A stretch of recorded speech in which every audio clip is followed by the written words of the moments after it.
Ser podcast.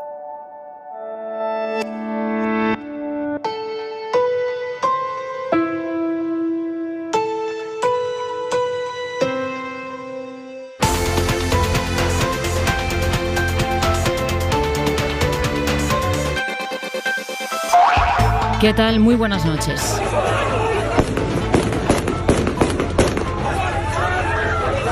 Es el polvorín en el que se ha convertido el aeropuerto de Kabul. Miles de personas, entre las que hay familias enteras y niños muy pequeños, se agolpan a las puertas de la terminal mientras los talibanes paran a todo el que quiere entrar al recinto e incluso disparan para intentar dispersar a la multitud. Hoy hemos sabido que allí, en el aeropuerto, al menos 12 personas han muerto desde el pasado domingo.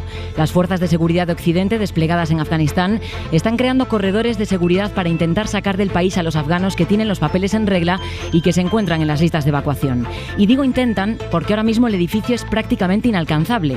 La carretera que lleva al aeropuerto está plagada de controles y los alrededores están repletos de talibanes armados que en muchos casos se niegan a dejar pasar a los afganos o afganas que sí tienen la documentación necesaria. Mientras, gobiernos de todo el mundo, también el nuestro, ponen toda su maquinaria en marcha para conseguir garantizar la seguridad y salida de su gente en medio de una situación muy delicada y con mucha tensión.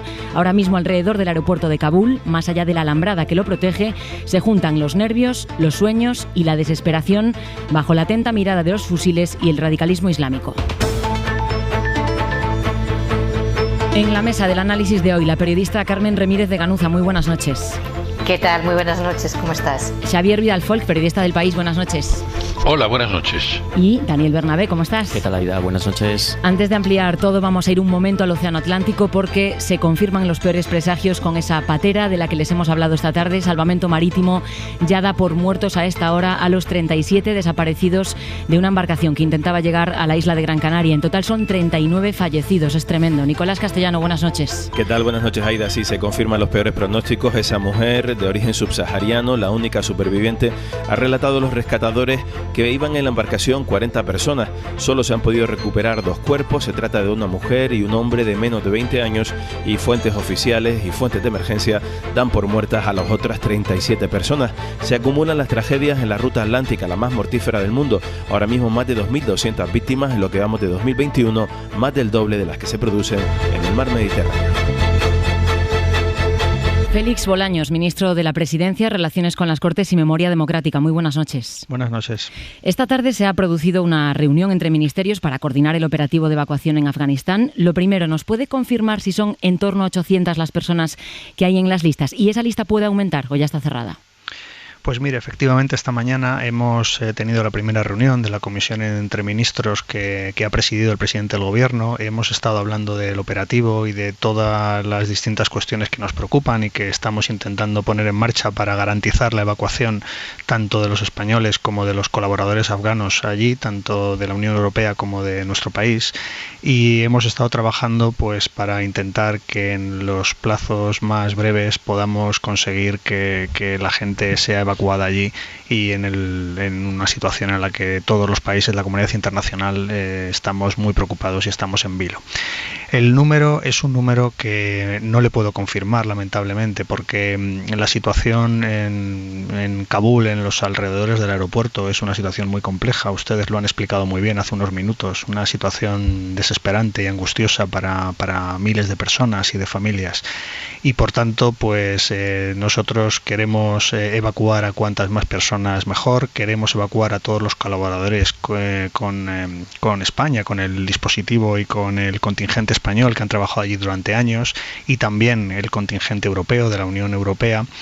Pero no está siendo fácil contactar con ellos, no está siendo fácil que nos faciliten todas las personas de sus familias para poder incluirse en las listas, y por tanto yo preferiría no hablar de números concretos, sino de que vayamos trabajando poco a poco y que ojalá podamos evacuar a cuantas más personas mejor y en el plazo más breve posible. Entonces la lista no está cerrada, es decir, no son los nombres que son, sino que puede aumentar. No, la lista es dinámica. De hecho, nosotros estamos intentando ponernos en contacto con con todos los colaboradores que han prestado servicios en la presidencia española durante todos estos años que hemos trabajado en Afganistán. Con algunos no hemos podido todavía contactar, con otros sí, y en ocasiones tenemos los listados de las familias que nos han presentado, que tenemos que ver, y con otros, pues como ya le digo, no hemos podido todavía contactar, o en ocasiones sí hemos podido contactar, pero ha habido un momento en el que hemos perdido la posibilidad de hacerlo. De tal manera que es una lista que es dinámica. Nuestra idea es que podamos evacuar al máximo posible de personas. La situación en Afganistán es desesperada y nuestra idea es hacerlo con el mayor número de personas, le insisto, y en el plazo más breve posible. Sí, un matiz sobre ese encuentro. Cuando Moncloa anunció ayer la reunión no estaba en la convocatoria Yolanda Díaz. ¿A qué se debe la incorporación a última hora? Bueno, es un grupo de trabajo con los ministerios que tenemos competencias sobre el operativo o sobre las personas que estamos ejerciendo algún tipo de coordinación, tanto del operativo como a cualquier nivel del gobierno, y pues el anuncio de ayer y la convocatoria de hoy, pues al final hemos sido las personas que hemos considerado que podían aportar algo en la reunión, y por ese motivo ha estado la vicepresidenta segunda en la reunión. Sí, sobre el tráfico aéreo, esta tarde ha despegado otro avión rumbo a Dubái, después a Kabul. ¿Tienen una estimación de cuánto va a durar la misión y cuántos aviones se van a implicar? Creo que hemos perdido al ministro, a ver si conseguimos recuperarlo. No, bueno, pues seguimos. Carmen, Xavi, Bernabé, ¿qué os ha parecido por el momento? A ver si podemos recuperar a Bolaños. Bernabé. Bueno, pues algo que estamos viendo es que la repatriación va a ser costosa por la situación de caos que todos estamos viendo allí. No va a ser el contingente mayor o el problema mayor en principio que tengamos. Esto van a ser unas centenares de personas. Hay que al menos reconocer a España el esfuerzo por intentar repatriar a todos los colaboradores, cosa que otros países de nuestro entorno ya se está viendo que no están haciendo, ¿no? Algo que es positivo. La cuestión es que esto, bueno, pues tiene luego una serie de implicaciones de fondo que estoy seguro que vamos a ir viendo a lo largo del programa. ¿Qué os parece a vosotros, Carmen, que la lista sea dinámica? Hombre, fíjate si será dinámica que el ministro Escrivá ha dicho esta mañana que serían 800 y ahora Bolaños nos ha dicho que no nos hagamos esas ilusiones. Yo creo que lo que nos ha venido a decir es que la dificultad es tal que esa previsión era demasiado optimista y se ha traducido muy poco realista en muy pocas horas. Yo creo que el gobierno está intentando ponerse a la altura de la urgencia humanitaria, pero yo creo que llevaba 2 o 3 días de retraso. Eso es lo que creo. Estoy muy satisfecha como española de que España se esté portando como se está portando, está haciéndolo de manera diligente, pero yo creo que perdió esa iniciativa que tenía que haber tenido de rapidez, de inmediatez, y ha ido un poco a rebufo de otras naciones. Pero en fin, por lo menos vamos a aplaudir que algo se ha hecho y empiezan a llegar, y además me ha gustado mucho que España se haya ofrecido a la Unión Europea para repatriar también a colaboradores de la propia Unión, dado que en esta estampida que se ha producido la colaboración entre naciones europeas ha sido digna de crítica. Ahora seguimos, pero dadme un momento que creo que ya tenemos de vuelta al ministro. ¿Está usted ahí? Sí, estoy. Estupendo. Estábamos hablando del tráfico aéreo. Le decía si tienen ustedes una estimación de cuánto va a durar la misión y cuántos aviones se van a implicar. Pues mire, de momento tenemos 4 aviones militares sobre el terreno haciendo el vuelo entre Dubái y Kabul, y respecto a la previsión, pues mire, es muy difícil en este momento poder hacer una previsión con un mínimo de rigor. La situación allí es desesperada y por tanto pues lo único que estamos haciendo en este momento es intentar con la mayor velocidad posible intentar evacuar a cuantas más personas mejor.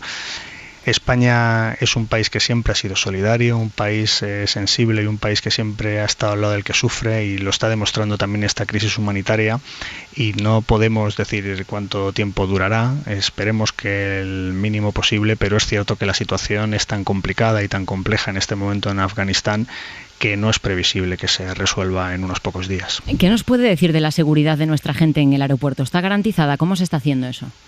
Bueno, allí hay un contingente español que garantiza la seguridad. También hay tropas, pues no solo de Estados Unidos, sino también de otros países de la Unión. Todos intentan garantizar la seguridad del aeropuerto. Es verdad que la situación es complicada, llegan noticias confusas, pero lo cierto es que de momento el aeropuerto es una zona segura. Esperemos que así siga siendo por más tiempo. Y los problemas, sobre todo, se están suscitando en los alrededores del aeropuerto de Kabul, ¿no? Donde pues muchas personas quieren acceder, como es lógico, porque pues es la desesperación y pensar que si consigues embarcar en un vuelo que te saque de Afganistán, pues tendrás garantizada tu vida, y que si continúas allí pues no lo tienes seguro, y por tanto esa desesperación absolutamente humana y legítima que hay que entender, y no solo hay que entender, sino que hay que comprender, pues también lleva a que donde estén las complicaciones sean fuera del aeropuerto, en las inmediaciones. Allí ya le digo que hay tropas de distintos contingentes de distintos países intentando garantizar la seguridad. Claro, ¿qué plan están aplicando con esas personas que están en las listas españolas y que están siendo incapaces de llegar al aeropuerto?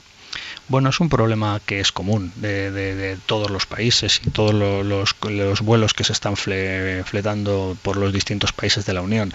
Como saben ustedes, nosotros en España, a través de un acuerdo con la propia Unión Europea, pues nos hemos convertido en el hub, en el centro logístico. Nosotros recibimos no solo a los españoles y a los colaboradores afganos y a sus familias que han prestado servicios durante este tiempo para el contingente español, sino también damos ese servicio y ponemos a disposición de la Unión Europea nuestro hub para todos los colaboradores del Servicio Europeo de Acción Exterior. Sí, pero con las personas que están fuera del aeropuerto, ¿se les está yendo a buscar? ¿Hay algún protocolo con ellos? Bueno, se les comunica, se habla con ellos y se les dice cuáles son las posibilidades que tenemos de vuelos para que puedan acercarse al aeropuerto.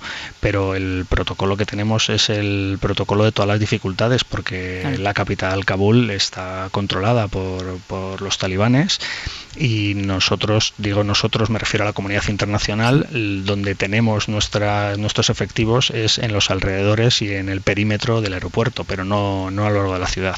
Se está trabajando en intentar hacer pues algún tipo de corredor seguro, en intentar garantizar de alguna manera que las personas puedan llegar al aeropuerto y que por tanto luego puedan embarcar. Es importante, es necesario y es difícil. Y lo estamos haciendo de la mano de todos nuestros socios y de todos los aliados, porque ya le digo que es un problema común a la comunidad internacional. La oposición critica al gobierno porque dicen que Sánchez tendría que haber comparecido públicamente, como por ejemplo hizo Johnson en Reino Unido. ¿Ustedes son partidarios de que el presidente vaya a dar cuenta al Parlamento de cómo se gestiona esta crisis? Y en caso de que sí, ¿cuándo? Pues mire, a mí me parece que no con todo se debe hacer política y no con todo se debe intentar hacer objeto de crítica. Me parece que la política exterior siempre ha sido una política de Estado.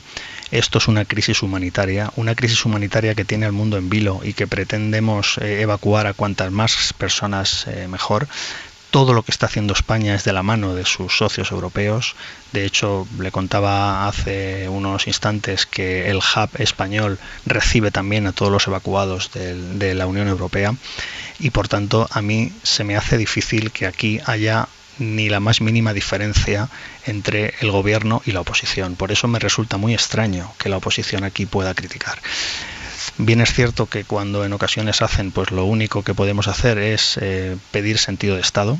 El gobierno pues está trabajando junto con el resto de gobiernos europeos y de la comunidad internacional para evacuar cuanto antes a aquellas personas, y le digo qué explicaciones estamos dando. Yo esta misma tarde he estado hablando con todos los portavoces parlamentarios, los he llamado a todos, he hablado prácticamente con todos.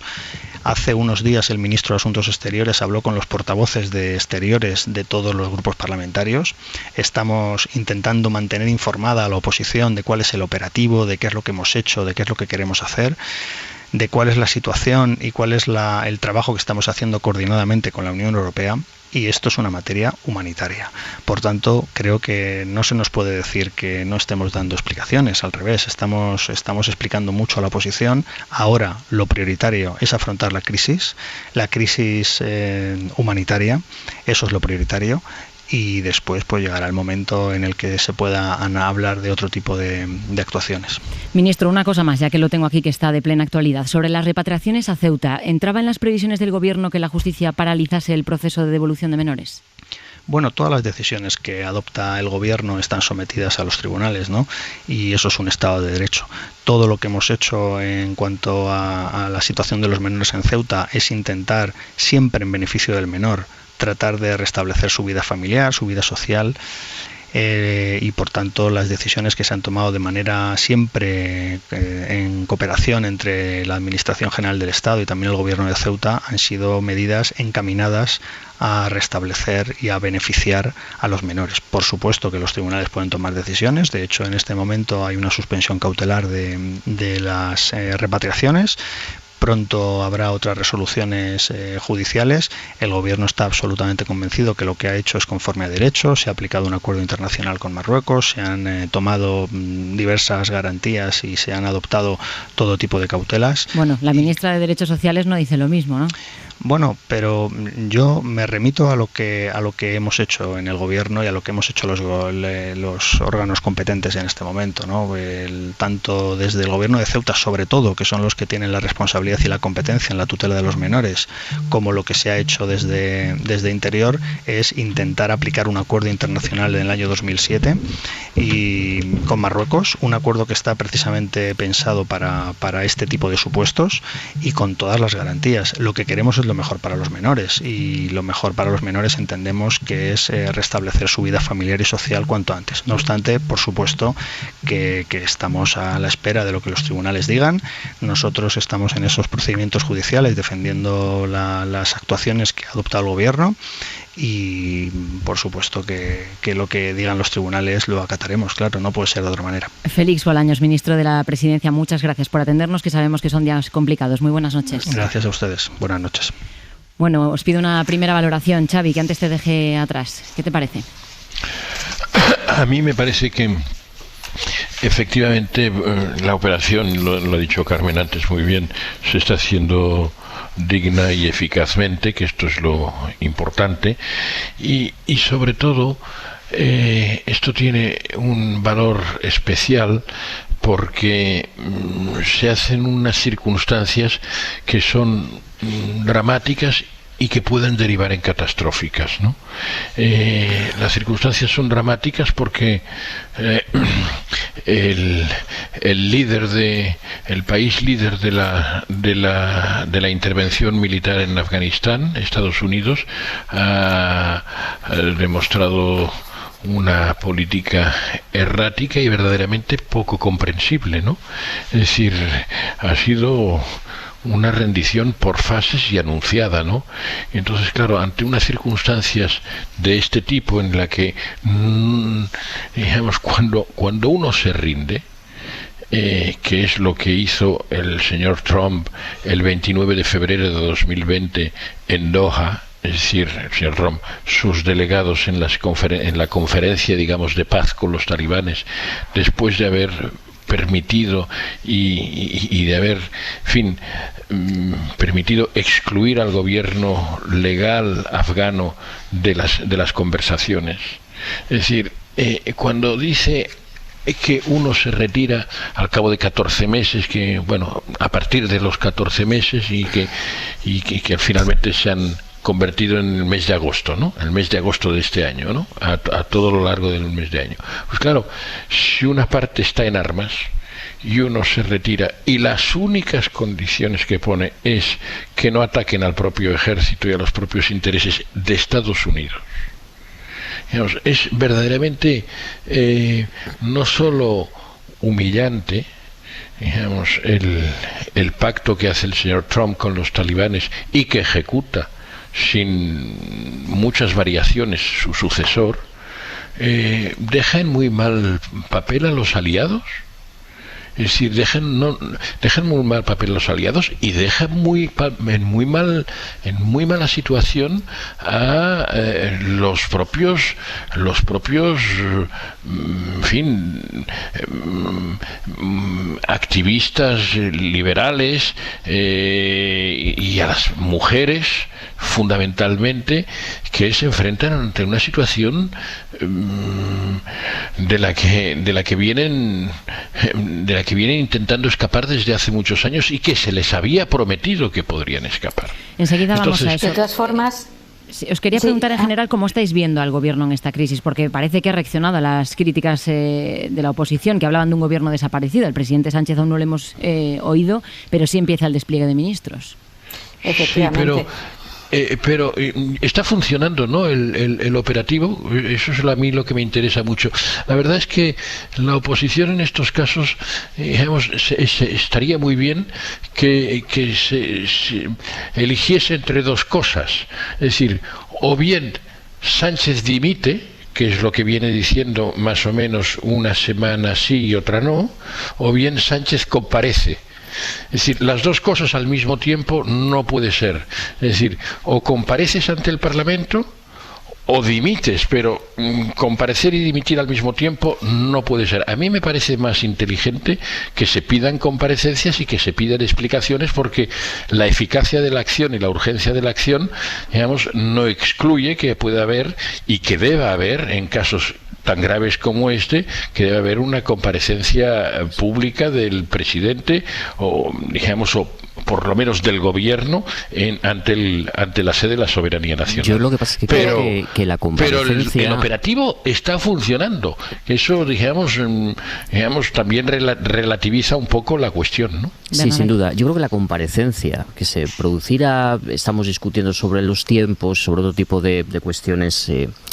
Creo que el problema que vamos a tener es que no vamos a ir al fondo del asunto. Y el fondo del asunto es cuál es la política internacional de defensa, tanto de España como de la Unión Europea. Porque ese es el verdadero problema. Tenemos un problema muy serio humanitario, un problema de política internacional, pero haciendo una valoración absolutamente carente, digamos, de líneas morales. Es decir, sabemos que este es un problema muy serio, pero ¿cómo nos va a afectar? Cuando oí al ministro Bolaños decir que bueno, que todos los líderes de la oposición, pues ninguno iba a discutir esto, no, esto no va a pasar. Tenemos a un partido de ultraderecha, el tercer partido del Parlamento, que va a hacer fuego con esto. Va a hacer fuego con una crisis de refugiados y migratoria, como ya se hizo, y hay que recordarlo, hace 5 años con la pasada crisis de refugiados de las guerras en Siria y Libia. Unas guerras que hay que recordar que Europa apoyó de nuevo, unas guerras que se nos vendieron como civiles, pero que todos sabemos que Estados Unidos y las petromonarquías del Golfo tuvieron un papel importantísimo en que se desencadenaran. Al final Estados Unidos, cuando le salen malas cosas, se repliega a su país isla y Europa se queda con el problema. El problema en ese momento fue una oleada terrorista del ISIS y fue un ascenso de la ultraderecha que estuvo unido a esta crisis de refugiados y a esta oleada terrorista. Ahora mismo vamos a tener un problema similar.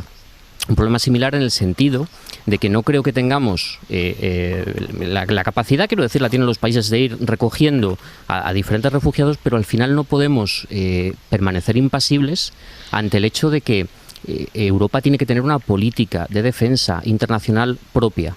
Porque tampoco se entiende muy bien que escucháramos al señor Borrell, por ejemplo, asumiendo el realpolitik, asumiendo de que, mira, esta gente es la que tiene el poder en Afganistán y de una u otra forma tendremos que entendernos con ellos, al menos para esta repatriación y tal, y haber asistido este verano a declaraciones tan duras contra Cuba o generalmente contra Venezuela.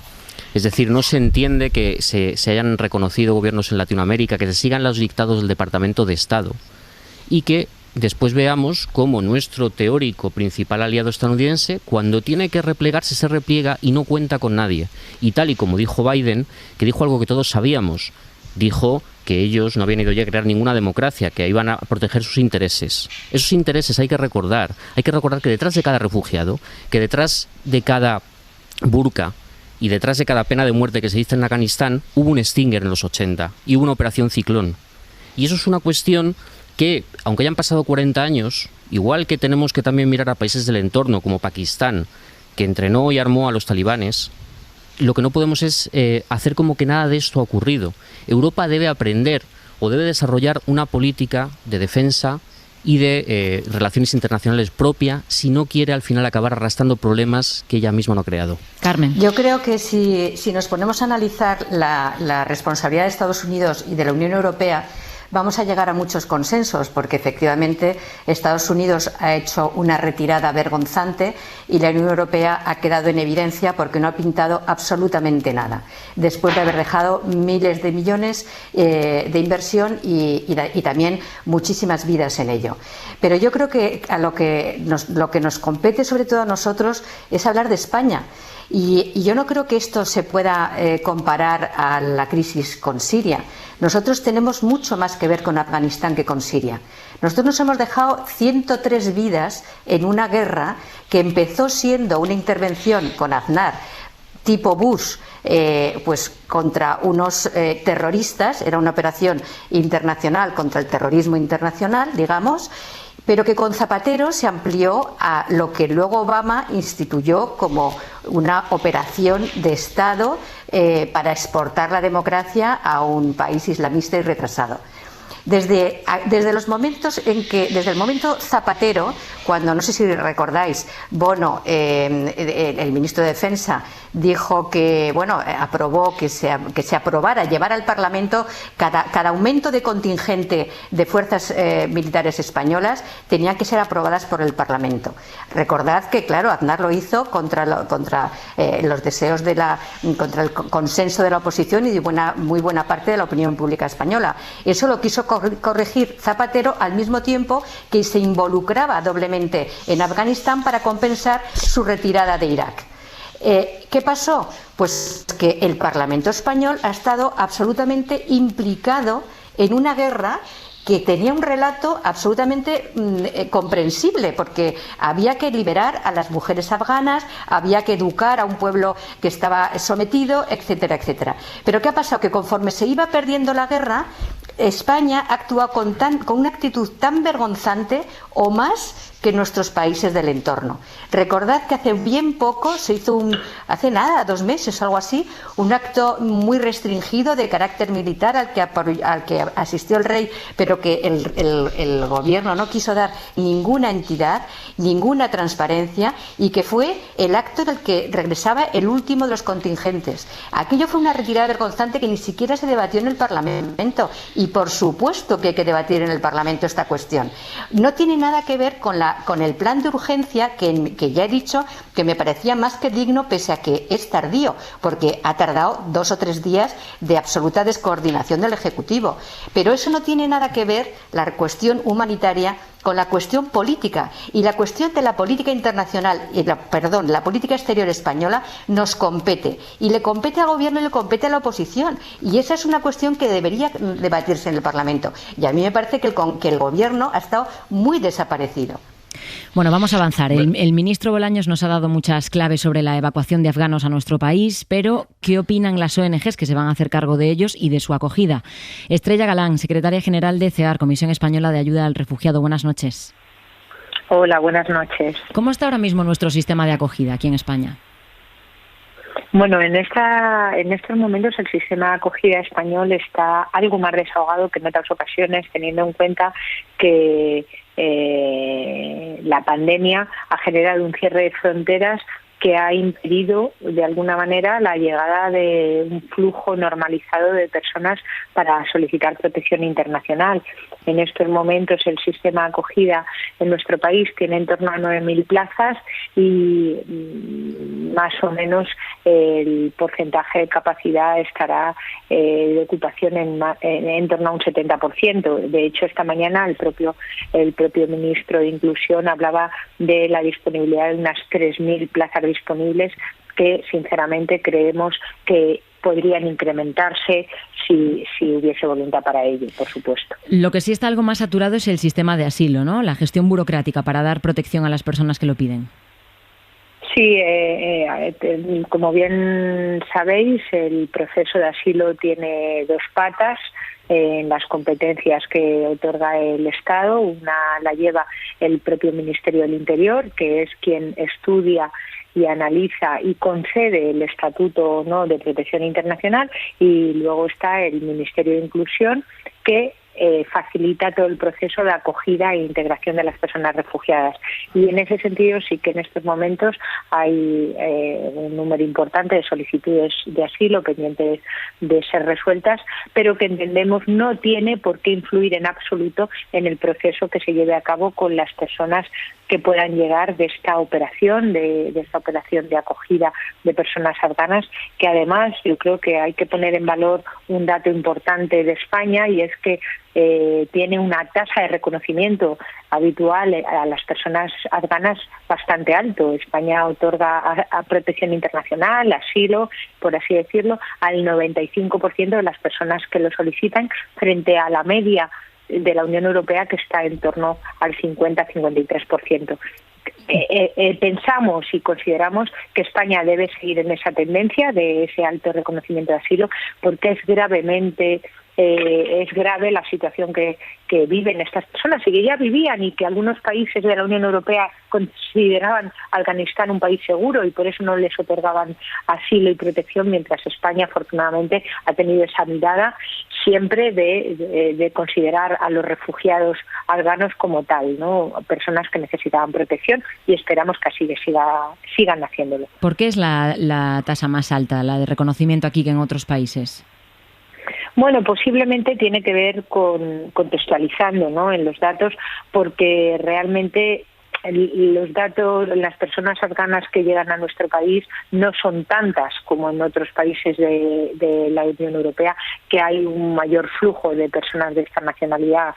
Si podemos ver los datos, pues durante este 2021 en España solo han solicitado 48 personas asilo hasta este momento, antes de la operativa que ahora estamos viviendo. 48 personas han solicitado asilo en España, o en 2020 solo 32 personas de origen afgano solicitaron asilo en España. Y sin embargo, Afganistán es en el resto de la Unión Europea el segundo país o la segunda nacionalidad después de la Siria solicitando asilo en el resto de estados de la Unión Europea. Es decir, a España realmente los afganos no han llegado como una nacionalidad frecuente que pretendían pedir asilo en nuestro país. En un comunicado ustedes han pedido que se abra un corredor humanitario para las personas refugiadas que están huyendo de Afganistán. Dicen que hay que evitar que se repita lo que ocurrió en 2015, con miles de personas muriendo en su intento por llegar a Europa. ¿Cree que estamos en el camino de evitarlo? Estamos a tiempo.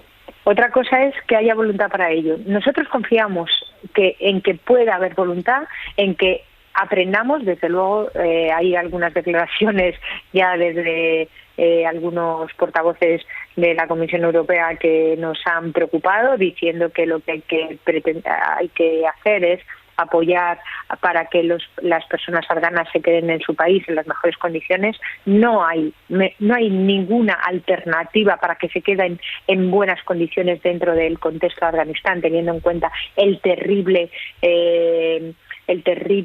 Estado talibán, y por mucho que estos señores ahora pretendan disfrazarse de amables jóvenes talibanes mucho más abiertos, no lo son. Ya nos están trasladando las familias de algunos refugiados nuestros que están allí, que se están acometiendo atrocidades. De hecho, nos trasladan cómo hay personas que han tenido que pagar más de 3.000 euros a los talibanes para poder pasar al aeropuerto y poder montarse en un avión.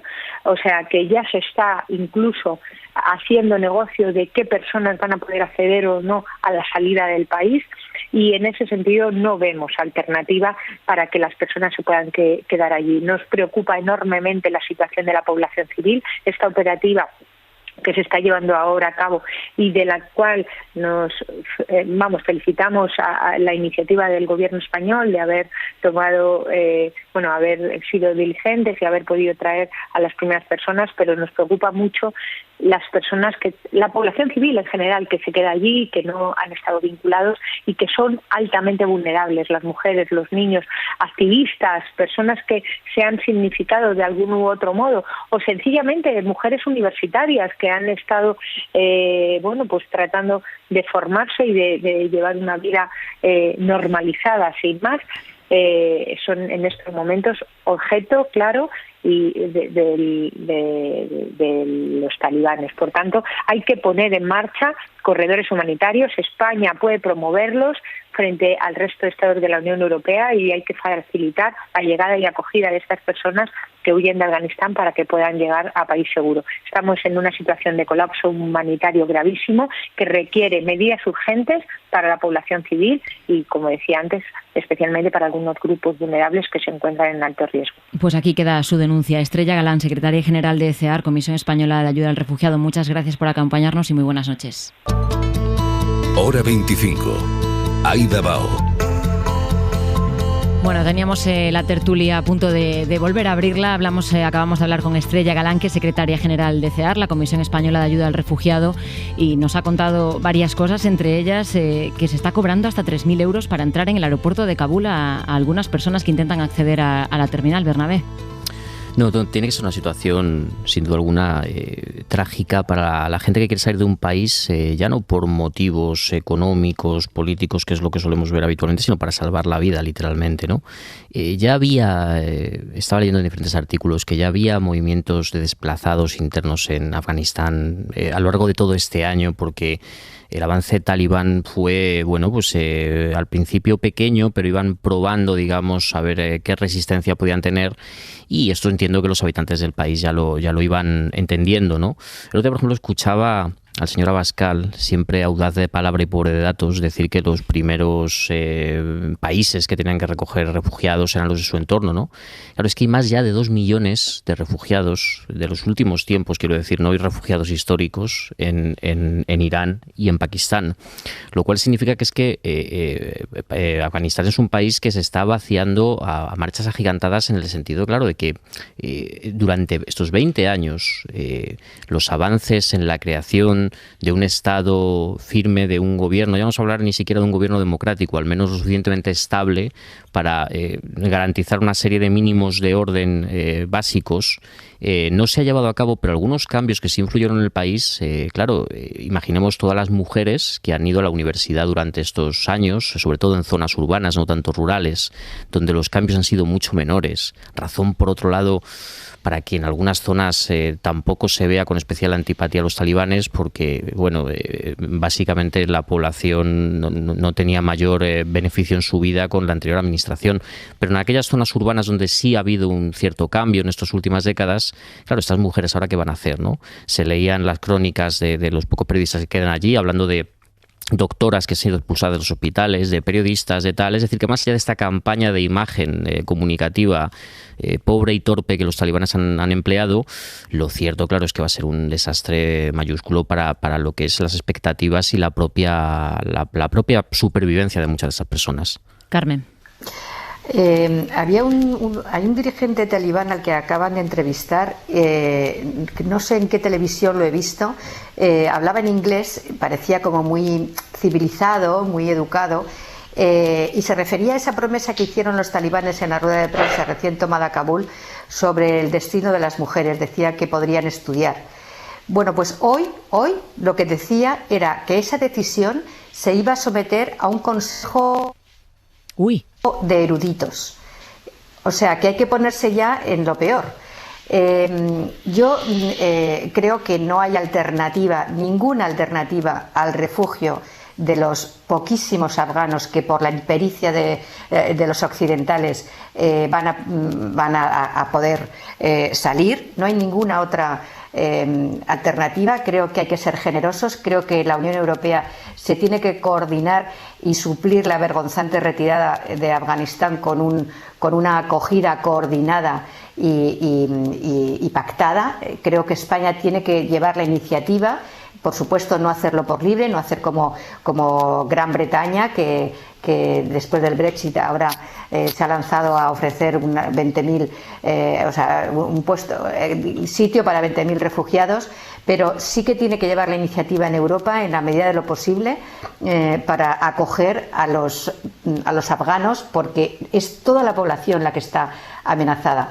Y con respecto a la urgencia del momento, del momento trágico y terrible que se está viviendo en este momento, sobre todo en el aeropuerto de Kabul, yo querría hacer una mención especial al embajador que está español allí, Gabriel Ferrán, que está cesado porque el gobierno lo ha cesado, no se sabe tampoco por qué, porque no se ha explicado esta política exterior del Ejecutivo, porque es que se cambió el embajador el 3 de agosto, no se entiende cómo se cambia de embajador el momento previo a la retirada de Estados Unidos. No digo yo que tuviera que saber el gobierno español que el avance talibán tenía que ser tan súper rápido, pero en fin, no sé, un cambio diplomático en este momento, a mí ya me gustaría que me lo explicaran. Pero bueno, quiero destacar que la actitud de Gabriel Ferrán,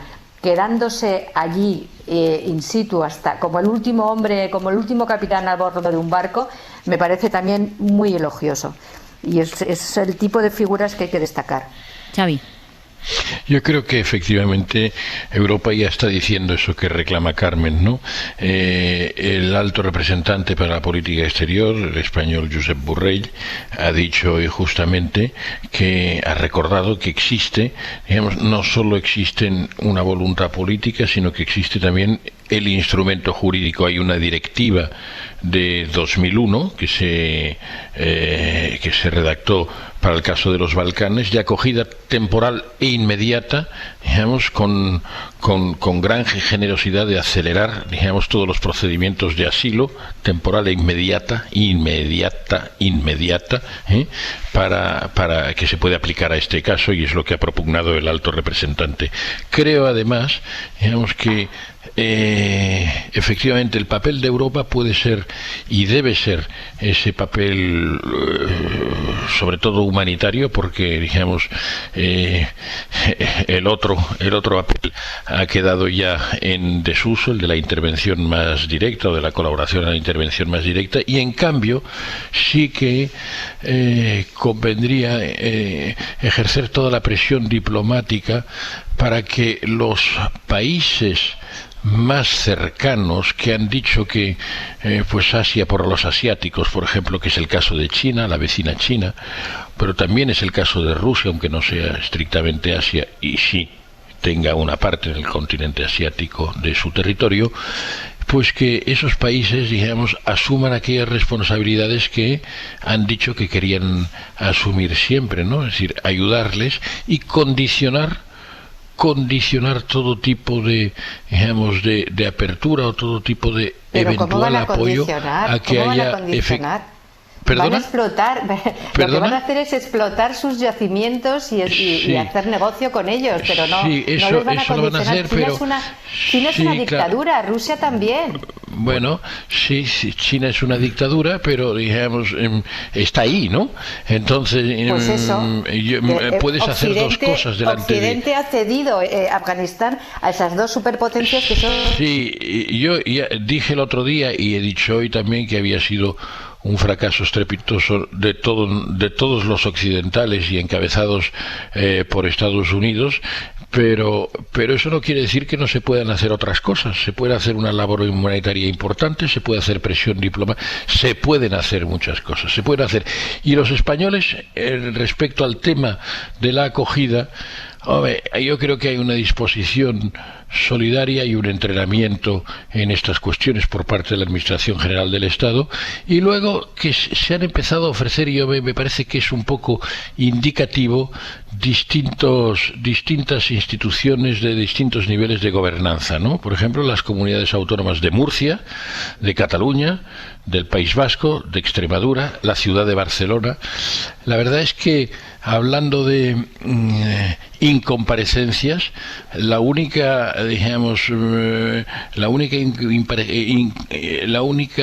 comparecencia que he echado en falta ha sido la de la siempre locuaz presidenta de la Comunidad de Madrid, ¿no? Que siempre, bueno, que ha estado desaparecida. Ella sí ha estado desaparecida durante estos días al respecto de esto, ¿no? Es decir, que también ella tiene sus responsabilidades, como las han asumido pues presidentes de autonómicos de su propio partido, el murciano, o de otros partidos como de otros partidos y de otras comunidades como la vasca o la catalana. Vamos a seguir desgranando un poco porque no quiero olvidarme tampoco hoy de la gente de a pie, de los que siguen en Afganistán.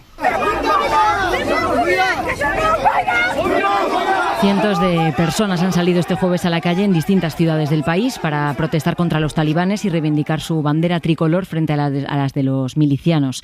Sabemos que ha habido víctimas, pero aún no tenemos una cifra exacta, y a las dificultades para huir se suman los talibanes que, según la ONU, van buscando colaboradores del gobierno afgano puerta a puerta. En la zona del aeropuerto de Kabul continúan las dificultades que escuchábamos, siguen los disparos para dispersar a la multitud que intenta huir de la ciudad. Luis Miguel Hurtado, adelante. Este es el testimonio de Shahrzad, una joven feminista que quedó atrapada en una zona remota del país por los avances de los talibán. Habla a la cadena SER desde su escondite.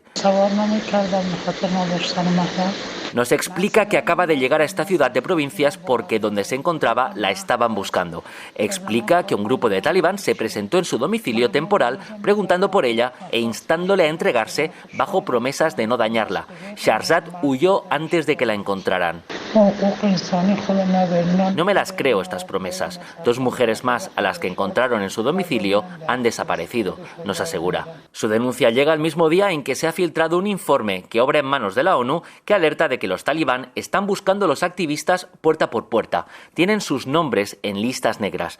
Eso incrementa el riesgo de que personas en especial necesidad de huir no puedan cruzar el puesto de control que los insurgentes han montado en la entrada del aeropuerto. La desesperación de muchos para acceder a un vuelo de evacuación, algunos de los cuales han salido medio vacíos, ha desatado el caos este jueves. Los talibán abrieron fuego contra quienes exigían entrar en la terminal. Al menos 12 personas han muerto en el aeropuerto desde el lunes tratando de dejar atrás el Afganistán de los talibán. Bernabé, no sabemos cuánto van a durar estos actos de protesta, pero los afganos están haciendo una demostración de resistencia tremenda, venciendo al miedo. Parece que la sociedad afgana no es la misma que la de hace 20 años.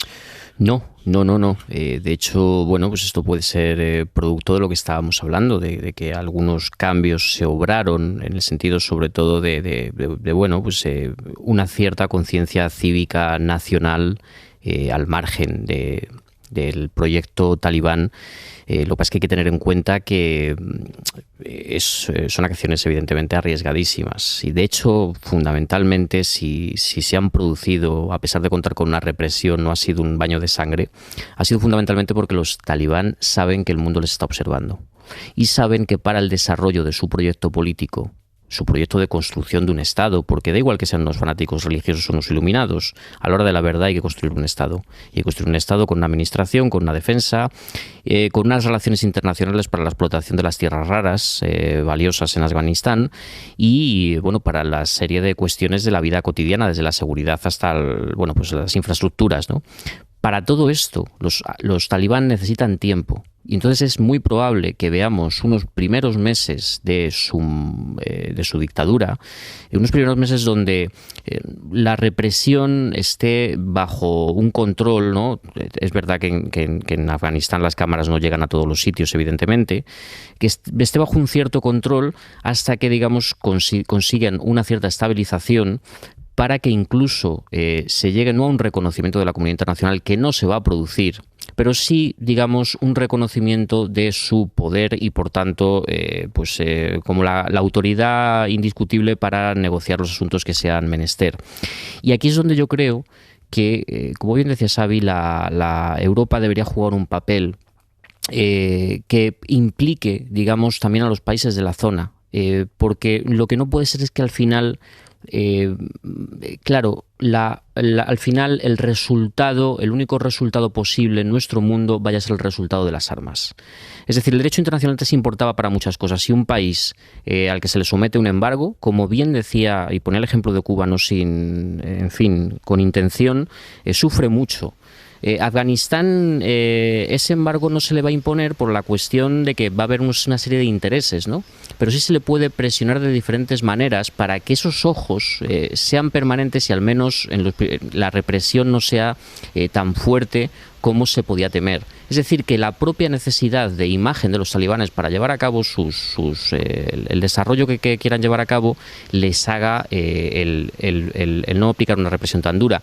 Esa es, yo creo, ahora mismo la mínima esperanza que podemos ofrecer a la gente, o que pueden ofrecer los estados occidentales a la gente, a los ciudadanos afganos. Bueno, precisamente el Fondo Monetario Internacional ha suspendido el acceso a los talibanes a sus préstamos. Esto llega después de que Estados Unidos bloqueara el acceso de los talibanes a las reservas afganas que hay ahora mismo en la Reserva Nacional. Xavi, ¿imponer la sequía económica exterior a los talibanes tiene el riesgo de ahogar también a la población afgana? Porque la economía afgana es muy frágil, ¿no?, y dependiente del exterior. Efectivamente, ese es siempre un riesgo y es muchas veces las políticas de sanciones, que son bien intencionadas y en algunos casos son efectivas, tienden a perjudicar también a las poblaciones y a no ser tan efectivas, ¿no? Se cuenta con los dedos de la mano las políticas de sanciones que lo sean, ¿no? O sea, tienen que ser muy selectivas, muy unánimes. Por eso a mí me parece muy interesante lo que dice Bernabé, es decir, que hay que sumar, digamos, a la presión occidental, a la presión europea, a la presión, hay que sumar, digamos, a los países de la zona.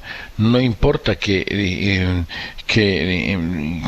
estos países no tengan efectivamente en su mayor parte los estándares democráticos, liberales y de respeto a los derechos humanos que tenemos en los nuestros, ¿no? Pero por lo menos, digamos,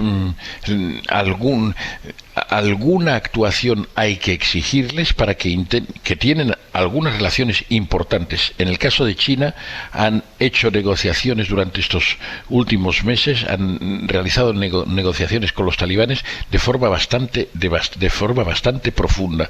Pues entonces hay que exigirles a los chinos, es decir, pero no dándoles ningún, en fin, no elevándolos a la categoría de santos, sino simplemente a la de que tienen que tener algunas responsabilidades para que las cafradas que se hicieron con, por ejemplo, y fundamentalmente con las mujeres, porque digamos el asunto de los derechos humanos en muchos países de orientación islámica radical hay problemas con los derechos humanos, pero en el caso de Afganistán es paradigmático en el caso de la persecución de las mujeres, como lo fue hasta que hubo la intervención internacional, ¿no? Ahora, es raro, extraño, imprudente o inconveniente exigir a China, exigir a Rusia, que tanto hablan de tantas cosas, ¿no?, y de la convivencia pacífica, etcétera, etcétera, exigir que tomen su responsabilidad también como vecinos. Porque claro, pues los chinos son más responsables que los portugueses en esta cuestión.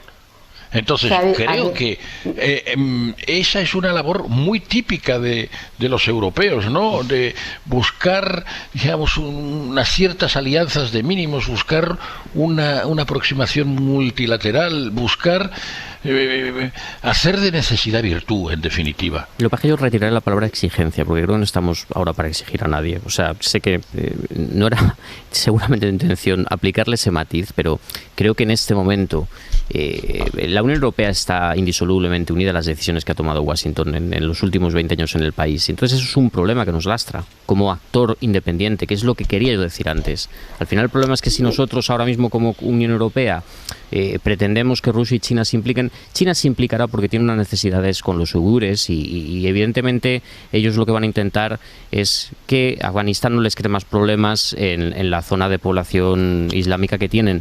Ahora, el problema que tenemos con Europa es ese, que si no hubiéramos tenido una política tan seguidista de Estados Unidos, lo primero, no nos hubiéramos visto absolutamente desbordados con esta cuestión, y lo segundo, ahora sí podríamos tener un papel mediador y un papel, bueno, pues diferente al que estamos teniendo.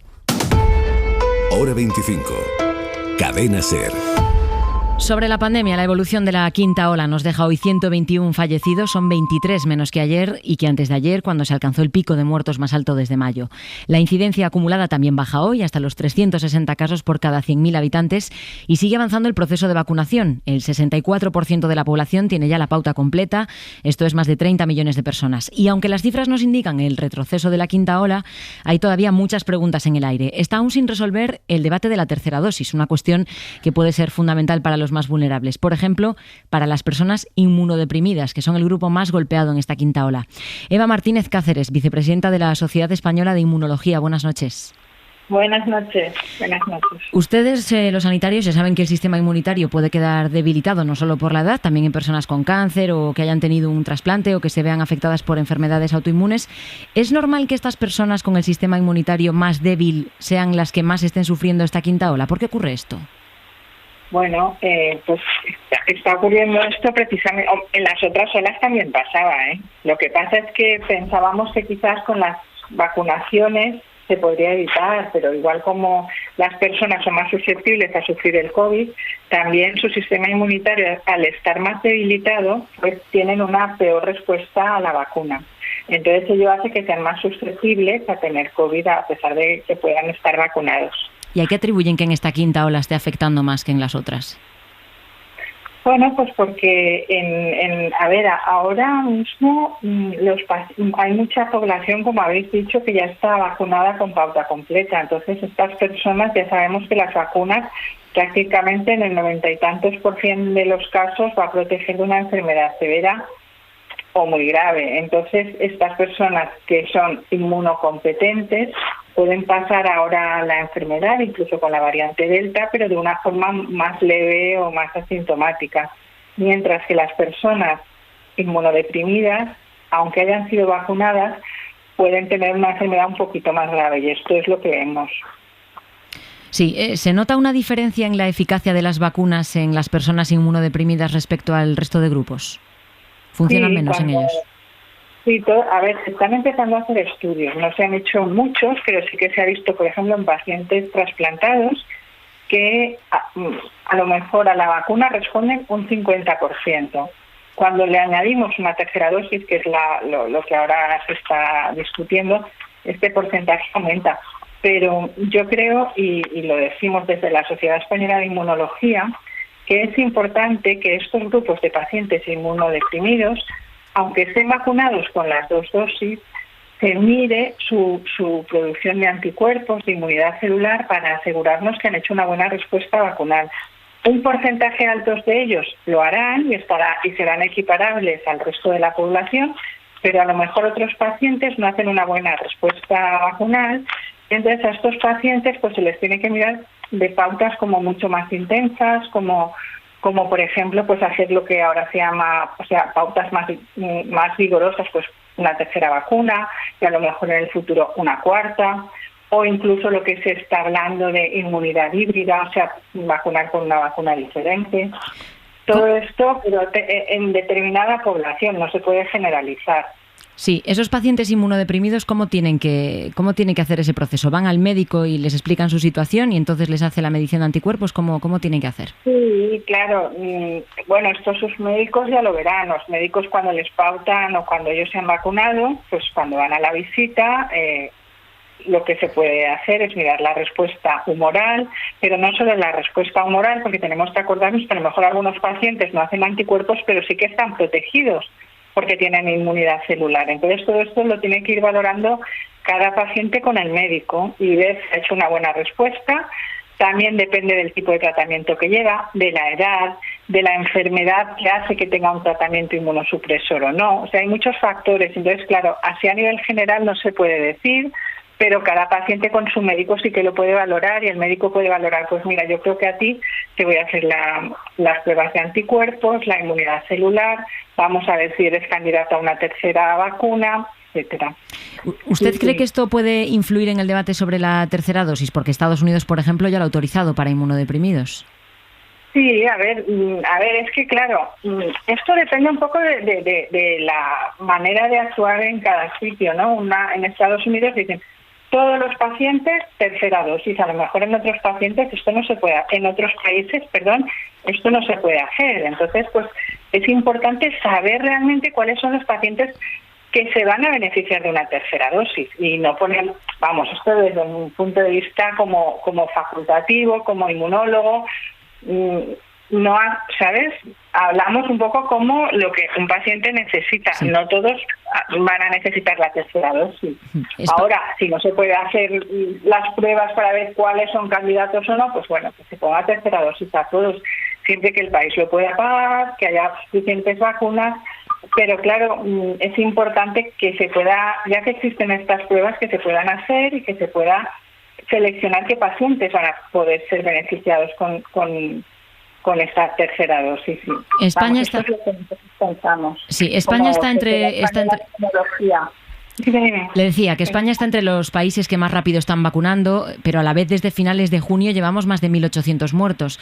¿Estamos ante cifras normales? ¿Son muy elevadas? ¿Se podría esperar cifras tan altas a estas alturas y con el proceso de vacunación tan avanzado? A ver, es verdad que son muchas personas, como habéis dicho, y se han muerto 130 y tantas, ¿no? 140 personas solo por COVID. Los números son altos, pero tenemos que pensar que cuando hablamos de números altos siempre nos tenemos que referir a algo, ¿no? Y entonces, por ejemplo, sabemos que esta quinta ola ha habido muchísimas infecciones. El 20% de las personas se han infectado en esta quinta ola y, sin embargo, solamente hay 1.800 muertos, que es muchísimo menos, es un 0,2% comparado con otras olas, ¿no? Entonces, claro que son muchas personas, 1.800 personas, ya lo creo, pero comparado con la cantidad de personas que se han infectado, el porcentaje ha bajado muchísimo respecto a otras olas. Y esto puede ser por muchas cosas, pero una de ellas es por la vacunación, obviamente. Una última pregunta. Hay estudios que indican que la eficacia de las distintas vacunas varía frente a la variante Delta. Por ejemplo, la de Pfizer, que en un primer momento tendría más eficacia que la de AstraZeneca, pero que después la iría perdiendo, es decir, que su eficacia duraría menos. No sé si a esto se le está prestando la atención que merece, si es algo normal, si hay evidencias científicas de esto. Bueno, hay trabajos de todo tipo. En general, lo importante, yo creo que lo que tenemos que destacar es que las vacunas, tanto AstraZeneca o Pfizer o la que sea, son muy eficaces para evitar la enfermedad grave y la muerte. O sea, más del 90%, todas. Que luego algunas vayan disminuyendo los anticuerpos más rápidamente que otras, bueno, esto yo creo que prácticamente no se ha demostrado que haya una vacuna que sea muchísimo más eficaz que otras, sino que son muchísimo más eficaces que no vacunar. Y esto es lo que me gustaría que dejar claro, ¿no? Que no vale la pena. Ay, no, pues es que con AstraZeneca estoy menos protegido. No, esto no es así.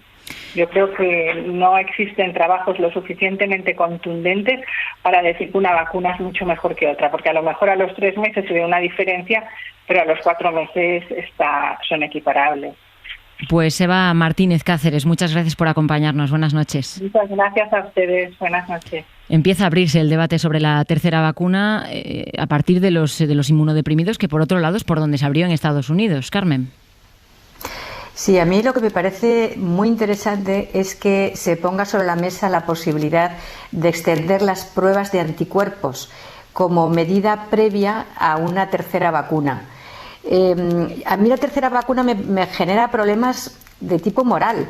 Tenemos un decalaje tan grande entre el mundo civilizado y el no civilizado, digamos, ¿no? Entre Occidente, entre el norte y el sur. Hay tanta gente sin haber recibido una primera vacuna que imponer ya la tercera me parece que es un debate de ricos en este mundo globalizado. Pero tampoco me niego en absoluto. ¿Cómo me voy a negar? Porque evidentemente a todos nos interesa estar lo más inmunizados posible. Pero a mí esta tercera vía de ser selectivo, o sea, no negarse a la tercera vacuna, pero ser selectivos y dársela a quien realmente lo necesita me parece muy interesante. Y es que las pruebas de anticuerpos no se habla de ellas, pero son muy, muy importantes porque las vacunas no operan igual en todas las personas.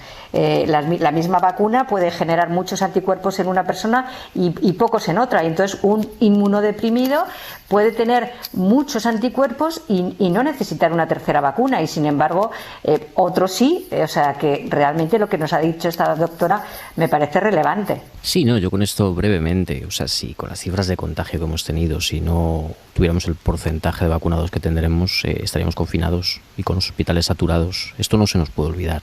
Lo digo porque tampoco se nos puede olvidar que hemos relajado, como supongo que en el fondo es normal por la época del año en el que estamos, absolutamente en gran medida las medidas sanitarias que hace unos meses las llevábamos muy a rajatabla, y ahora, bueno, pues solo hace falta echar un vistazo a las calles, a la actividad del verano, en fin, que con todos estos parámetros, si resulta que no hubiera habido vacunas, estaríamos en una situación tan trágica como la de la primera ola.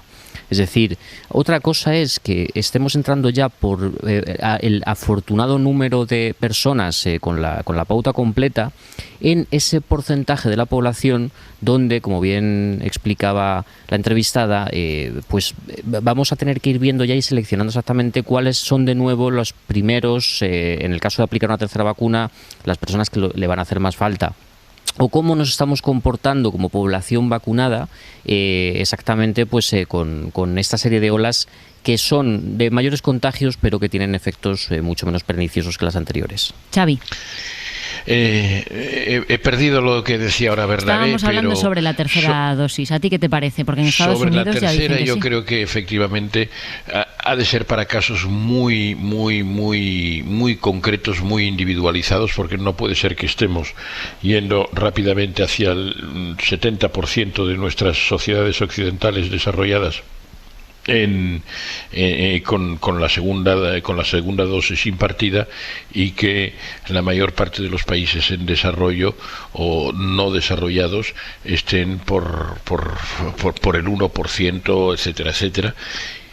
Y hay que recordar también que, entre otras cosas, por el fracaso de algunas cosas que se vendieron con gran propaganda, por ejemplo, las vacunas rusas, y que no han tenido capacidad de producción y de distribución que habían prometido. Pero el caso es que efectivamente no es solo una cuestión de moralidad, que lo es, sino también de autodefensa, porque no hay inmunización posible. Lo hemos visto como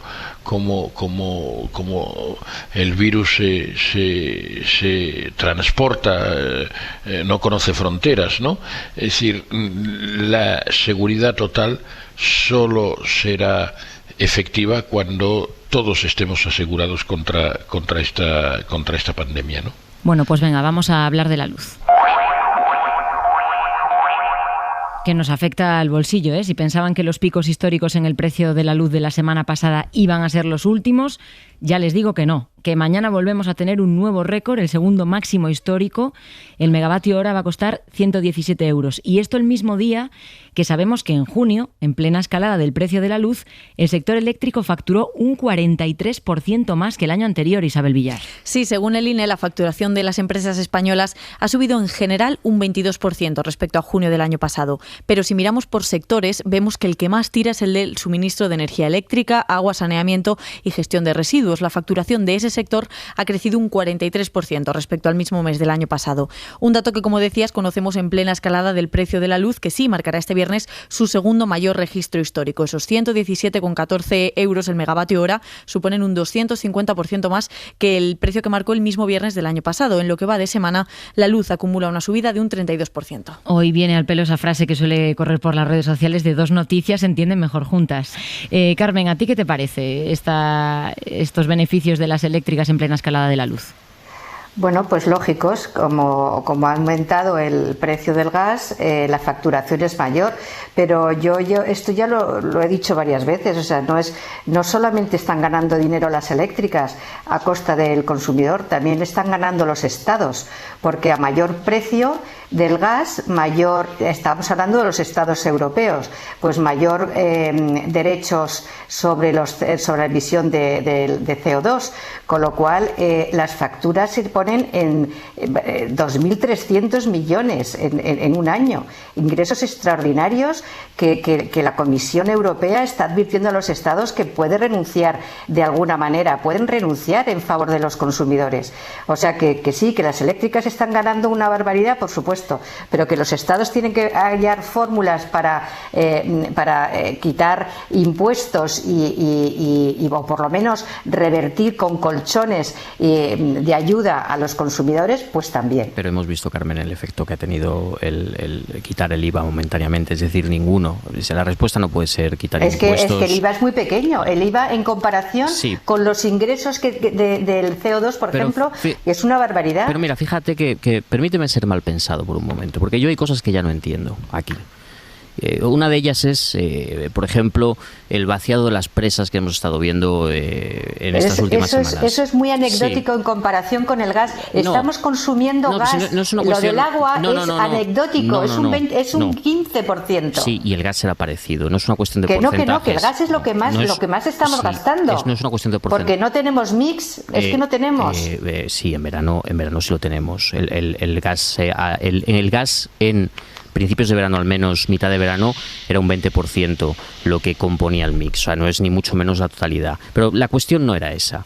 La cuestión es fundamentalmente, hay un momento en que si somos mal pensados, da la sensación que aquí lo que hay es un pulso político. Un pulso político de las eléctricas a los propios gobiernos. Un pulso político porque si no nos entendería efectivamente el hecho de que no hayan tomado ellas mismas no solamente ninguna medida para intentar que la factura no se encarezca más, sino que parece que encima están tomando y están haciendo acciones prácticamente en la cara de todos para aprovechar y cobrarnos el agua o la hidroeléctrica a precio de gas. Y esto ya empieza a resultar, te diría, raro.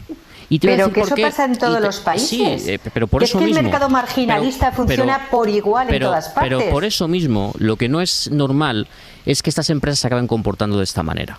No es normal, a no ser que tengamos en cuenta que la mayoría o una gran parte de ellas tienen fondos de inversión como los principales accionistas. Y este es el problema. El problema es que estamos viendo esta semana también cómo los ricos en España están fugando dinero constantemente hacia sus fondos de inversión. Es decir, que aquí el patriotismo funciona solamente en la muñeca con la pulsera, pero a la hora de invertir tu dinero lo inviertes en fondos de inversión norteamericanos, que son a su vez los que controlan empresas energéticas en Europa. Aquí tenemos un problema y es al final las empresas quienes las controlan, los consejos de administración o los grandes accionistas. Y da la sensación que hay un momento en que lo que estamos asistiendo este verano es a todo un pulso entre las decisiones soberanas de los gobiernos y empresas que pueden tener la titularidad, digamos, o la sede en un país concreto, pero que han dejado de ser españolas en términos, porque si no algo tendrían que hacer también y no lo están haciendo. ¿Por qué? Porque al final entonces, la cuenta de resultados es lo único que importa y eso es lo que no puede ser. Este relato antiempresas... No es un relato antiempresas, es un relato literalmente de lo que nos está pasando. Claro. A ver, dejadme que Xavi diga lo que opina. No, yo simplemente me gustaría utilizar cifras, ¿no? El 10 de agosto, el Banco de España publicó un estudio que se llama El papel del coste de los derechos de emisión de CO2 y del encarecimiento del gas en la evolución reciente de los precios minoristas de la electricidad en España. Es un título un poco largo, ¿no?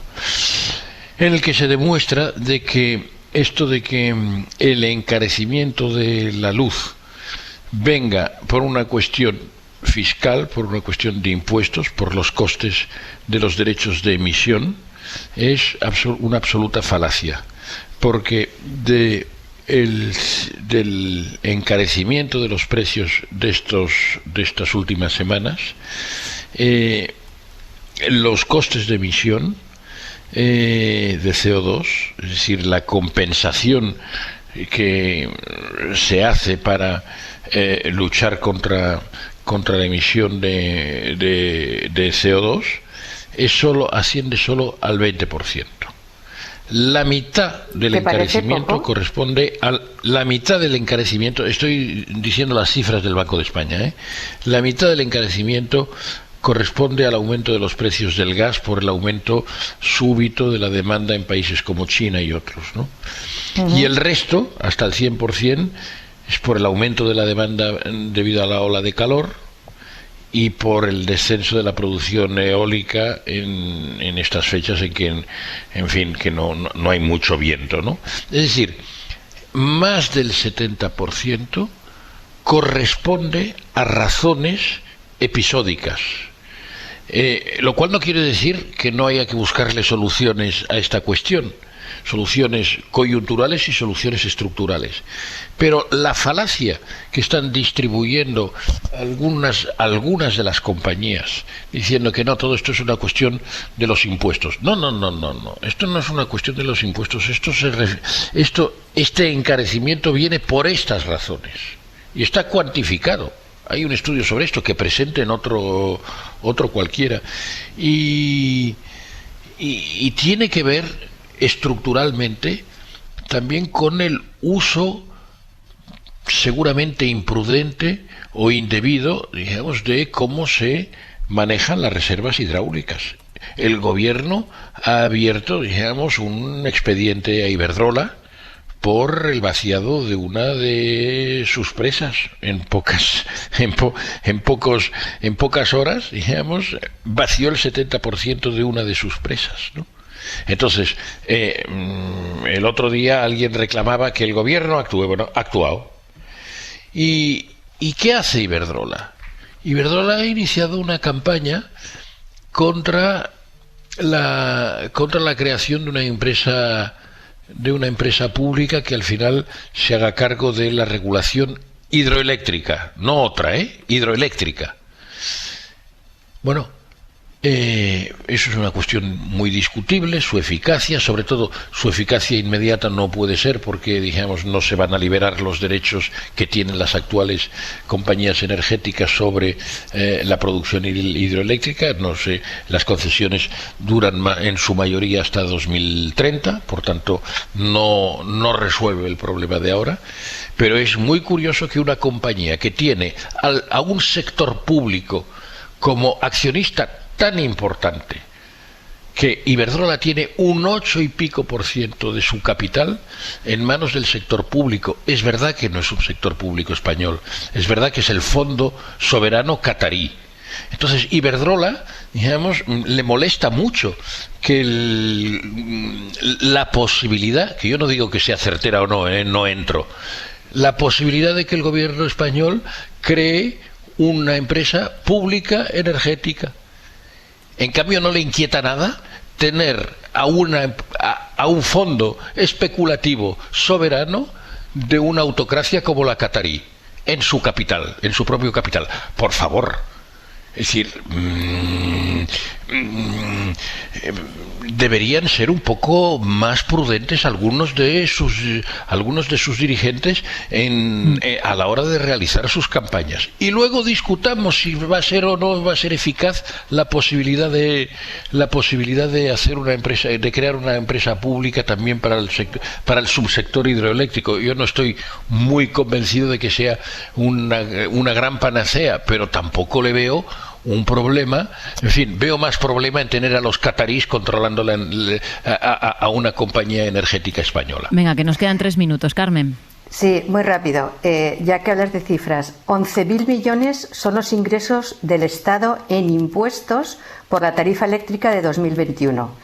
Desde luego, las eléctricas están para ganar dinero y seguramente ganan demasiado, y las puertas giratorias no ayudan nada en todo esto, porque hay mucho político metido de todos los partidos, por cierto, metido a empresario, a consejero de estas eléctricas.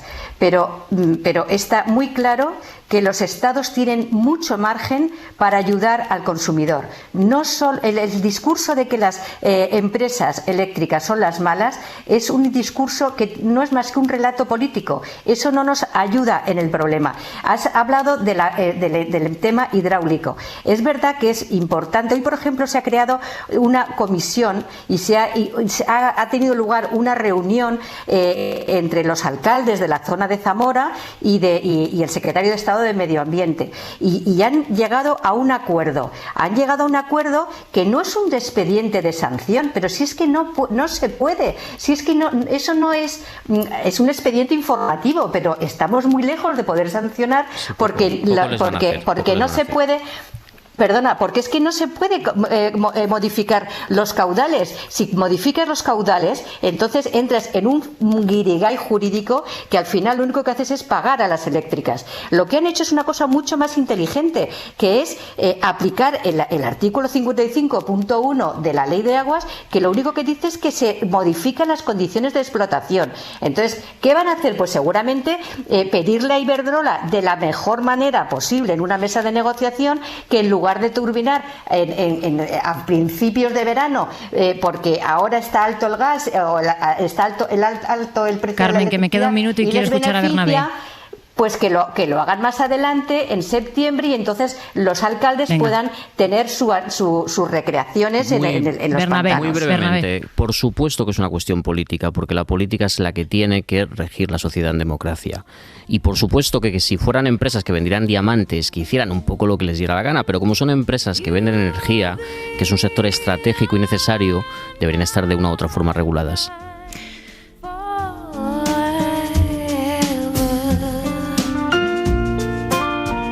Cada vez que sacamos la luz, podríamos estar hasta las 3 de la mañana. Carmen Remírez de Ganuza, Xavier Vidal-Folk, Daniel Bernabé, muchas gracias a los tres. Gracias, buenas noches.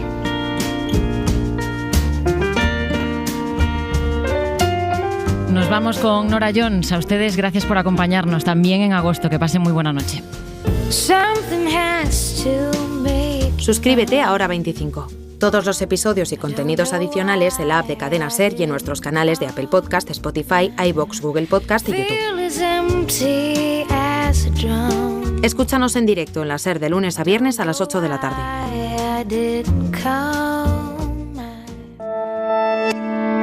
Cadena SER. La radio.